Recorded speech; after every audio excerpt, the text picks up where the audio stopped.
आज का अपना टॉपिक है भारतीय संविधान की विशेषताएं। तो कुछ विशेषताओं का हम अध्ययन करेंगे। सबसे पहले अपनी विशेषता है संपूर्ण प्रभुत्व संपन्न संविधान। तो प्रभुत्व संपन्न से मतलब होता है सर्वोच्च शक्ति। प्रभुत्व संपन्न से क्या तात्पर्य है? सर्वोच्च शक्ति। कि आखिर भारतीय जो संविधान है उस संविधान ने सर्वोच्च शक्ति किसे दे रखी है? तो भारत में संविधान के माध्यम से सर्वोच्च शक्ति किसको दे रखी है? जनता को दे रखी है। तो जनता को कैसे दे रखी है? देखो, सभी प्रकार के जो निर्णय हैं वो देश के लिए कौन लेती है? सरकार। तो सरकार जो है वो देश हित में सभी प्रकार की क्या लेती है? निर्णय। तो इसका मतलब कि व्यवहार में सरकार जो है उसके पास कौन सी शक्ति पाई जाती है? प्रभुत्व संपन्न की शक्ति। लेकिन ये शक्ति सरकार के पास कहाँ से आई? तो जनता के माध्यम से ये शक्ति किसके पास गई है? सरकार के पास। हर 5 साल के बाद में जनता जो है वो अपने किसका प्रयोग करती है? मतदान का प्रयोग करती है। और किसे चुनती है? सरकार को। ठीक है। तो जनता के माध्यम से सरकार को चुना जाता है। तो जनता अपनी जो शक्ति है वो किसको देती है? सरकार को। अगर सरकार सही ढंग से कार्य नहीं करती है तो जनता अपने मतदान का प्रयोग करके सरकार को हटा सकती है। तो भारतीय जो संविधान है वो प्रभुत्व संपन्न की शक्ति किसे प्रदान करता है? जनता को। भारतीय संविधान का निर्माण किसने किया? तो किसने किया? जनता ने किया। इसका उल्लेख जो अपनी प्रस्तावना है, इस प्रस्तावना में जो शब्द हैं हम भारत के लोग, तो हम भारत के लोग, तो ये जो शब्द है हम भारत के लोग, इसके माध्यम से हमें पता लगता है कि भारतीय संविधान का निर्माता कौन है? जनता। दूसरी विशेषता संविधान की वो है प्रस्तावना। क्या आखिर प्रस्तावना क्या है? तो प्रस्तावना देखो, संविधान प्रस्तावना में संविधान, तो संविधान के उद्देश्य और जो लक्ष्य हैं, उद्देश्य और लक्ष्य, इसी को क्या कहा गया है? प्रस्तावना। कहने का मतलब कि संविधान का जो सार है वही क्या है? प्रस्तावना।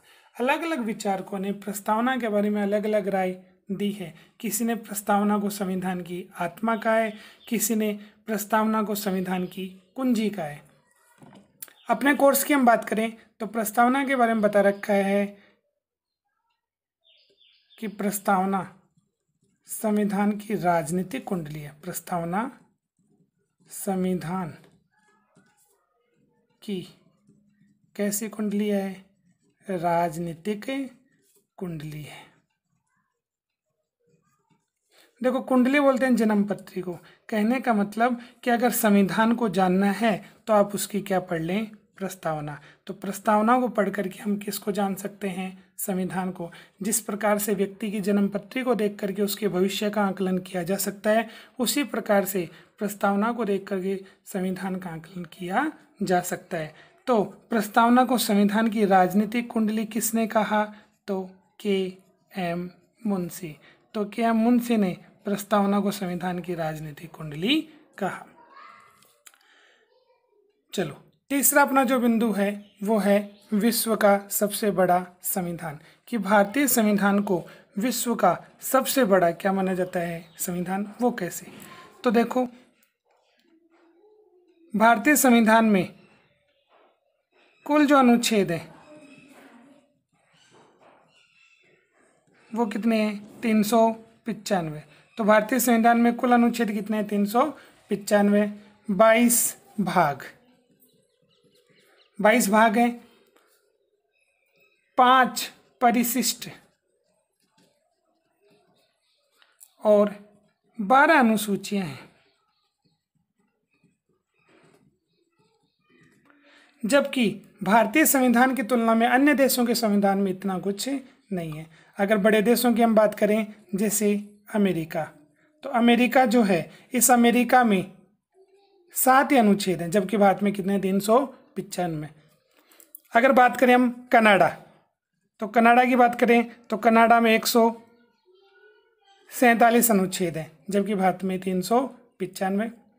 अगर बात करें ऑस्ट्रेलिया, तो ऑस्ट्रेलिया में 128 अनुच्छेद हैं, जबकि भारत में 395। तो इस प्रकार से हम देख सकते हैं कि अन्य देशों से तुलना करने पर भारत का जो संविधान है वो हमें विशाल संविधान दिखाई देता है। इसलिए भारतीय संविधान को विश्व का सबसे बड़ा संविधान कहा जाता है और निरंतर इसमें संशोधन होते रहे हैं। वर्तमान समय में भारतीय संविधान में 103 संविधान संशोधन हो चुके हैं, लेकिन हमारे कोर्स में कितना दे रखा है, 101 संविधान संशोधन। इसलिए हमें भी कितना याद करना है, 101 संविधान संशोधन। ठीक है, 101वां जो संविधान संशोधन था वो किससे संबंधित था, GST, goods and service tax. तो जीएसटी से संबंधित कौन सा संविधान संशोधन था, 101वां संविधान संशोधन, जो भारत में कब लागू हुआ था, 1 जुलाई 2017 को लागू हुआ था। तो दूसरी विशेषता हमने पढ़ी, तीसरी विशेषता हमने पढ़ी। अब हम पढ़ने जा रहे हैं चौथी विशेषता, जिसको हम बोलते हैं लिखित और निर्मित संविधान। तो भारतीय संविधान को लिखित भी कहा गया है, भारतीय संविधान को निर्मित भी कहा गया है। भारतीय संविधान को लिखित क्यों कहा जाता है कि देखो, भारतीय संविधान मूल रूप से अंग्रेजी भाषा में लिखा हुआ। लिखित उसको कहते हैं कि जिसकी भाषा, कि लिखित संविधान किसको कहते हैं, जिसकी भाषा क्या हो, स्पष्ट हो, जिसको पढ़ करके क्या किया जा सके, समझा जा सके। तो भारतीय संविधान की भाषा स्पष्ट है और उसको पढ़ करके समझा जा सकता है, इसलिए भारतीय संविधान कैसा है, लिखित संविधान है। इसके बारे में भारतीय संविधान कैसा संविधान है, निर्मित संविधान है। तो भारतीय संविधान को निर्मित संविधान कैसे माना जाता है, तो निर्मित से अभिप्राय भारतीय संविधान का क्या हुआ है, निर्माण। तो भारतीय संविधान का निर्माण में कितना समय लगा, तो भारतीय संविधान के बनने में 2 वर्ष 11 माह 18 दिन का क्या लगा, समय लगा। तो भारतीय संविधान के बनने में कितना समय लगा, 2 वर्ष 11 माह 18 दिन का समय लगा। और ये समय हम कहाँ से काउंट करते हैं कि संविधान सभा की पहली बैठक हुई थी 9 दिसंबर 1946। तो 9 दिसंबर 1946 से लेकर 26 नवंबर 1949 तक का जो समय है, इसमें भारतीय संविधान का निर्माण हुआ, जिसमें 2 वर्ष 11 माह 18 दिन का क्या लगा, समय लगा, और 64 लाख रुपए क्या हुए, खर्च। तो भारतीय संविधान के बनने में 64 लाख रुपए का खर्चा आया। अगले विशेष हम देखते हैं संसदीय शासन व्यवस्था। देखो, संसदीय शासन किसे कहते हैं, तो संसदीय शासन को समझने के लिए हमें मुख्य रूप से 2 चीज़ें पढ़नी पड़ेंगी। सबसे पहले हम देखते हैं, देखो, सरकार। हमने पढ़ा है कि सरकार जो है उस सरकार के कितने अंग होते हैं, 3। एक है व्यवस्थापिका, दूसरा है कार्यपालिका और तीसरा है न्यायपालिका। अब हमें यहाँ पर 2 की बात करनी है, व्यवस्थापिका और कार्यपालिका।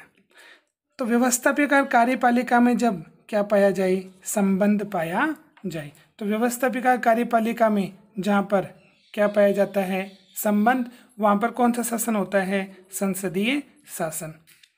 अब व्यवस्थापिका से अभिप्राय कि भारत में व्यवस्थापिका को हम क्या बोलते हैं, संसद। भारत में व्यवस्थापिका को क्या बोलते हैं, संसद। और कार्यपालिका को क्या बोलते हैं, मंत्री परिषद।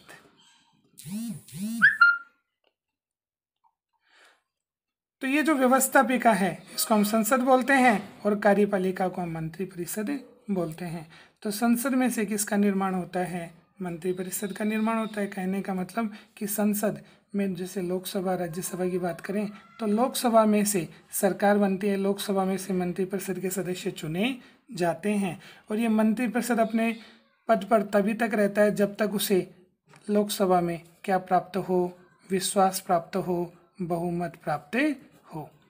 तो इस आधार पर अगर हम देखें तो संसद और मंत्रिपरिषद आपस में जुड़े हुए हैं और इनमें दोनों में क्या पाया जाता है, संबंध। इसी प्रकार से व्यवस्थापिका कार्यपालिका दोनों में जहाँ पर संबंध पाया जाए वहाँ पर कौन सा शासन होता है, संसदीय शासन होता है। और संसदीय शासन में कार्यपालिका के कितने प्रकार होते हैं, दो, एक नाममात्र और दूसरा वास्तविक। तो संसदीय शासन में कार्यपालिका नाममात्र की भी पाई जाती है और वास्तविक कार्यपालिका भी पाई जाती है।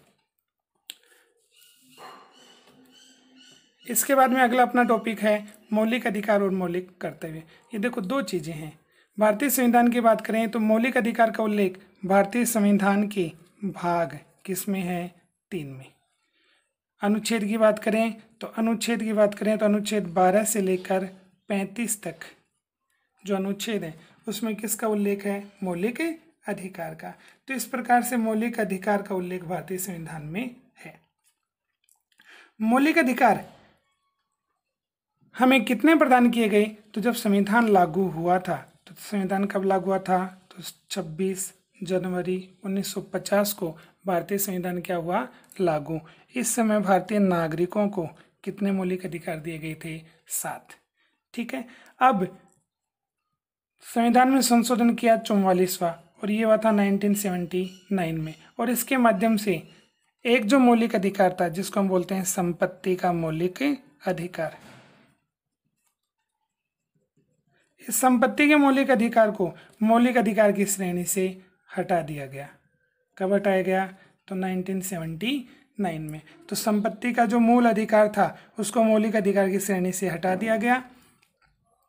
तो एक के हटने से वर्तमान में मौलिक अधिकार कितने बच गए, 6। सबसे पहले समानता का अधिकार, उसके बाद में स्वतंत्रता का अधिकार, उसके बाद में शोषण के विरुद्ध अधिकार, उसके बाद में धार्मिक स्वतंत्रता का अधिकार, फिर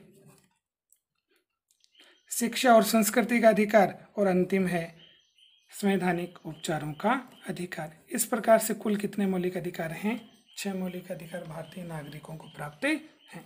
दूसरा है मौलिक कर्तव्य। तो मौलिक कर्तव्य का उल्लेख भारतीय संविधान के भाग 4 और 4 में कौन सा है, इसमें किसका उल्लेख है, मौलिक कर्तव्य का। अनुच्छेद की बात करें तो अनुच्छेद 51 और 51 में भी कौन सा है, जिसमें मौलिक कर्तव्य का उल्लेख मिलता है। अब मौलिक कर्तव्य में संविधान में संशोधन की बात करें तो संविधान में संशोधन हुआ 42वां 1976 में और इसके माध्यम से संविधान में कितने मौलिक कर्तव्य जोड़े गए, 10। इसका मतलब कि मूल संविधान जब बना था तो उसमें किसका उल्लेख नहीं था, मौलिक कर्तव्य का उल्लेख नहीं था। तो मौलिक कर्तव्यों को संविधान में जोड़ने के लिए एक समिति बनी जिसका नाम था स्वर्ण सिंह समिति। और ये जो स्वर्ण सिंह समिति थी इसने सिफारिश की थी संविधान में मौलिक अधिकारों को जोड़ा जाए। तो इस समिति की सिफारिश से संविधान में संशोधन किया गया 42वां 1976 में किया गया और कितने मौलिक कर्तव्य जोड़े गए, 10 मौलिक कर्तव्य जोड़े गए। उसके बाद में संविधान में एक संशोधन और हुआ 86वां संविधान संशोधन और ये हुआ था 2002 में। तो संविधान में संशोधन हुआ 86वां संविधान संशोधन 2002। इसके बाद इसके माध्यम से संविधान में कौन सा मौलिक कर्तव्य जोड़ा गया, 11वां मौलिक कर्तव्य जोड़ा गया। तो वर्तमान में कितने मूल कर्तव्य हैं, 11 मूल कर्तव्य हैं।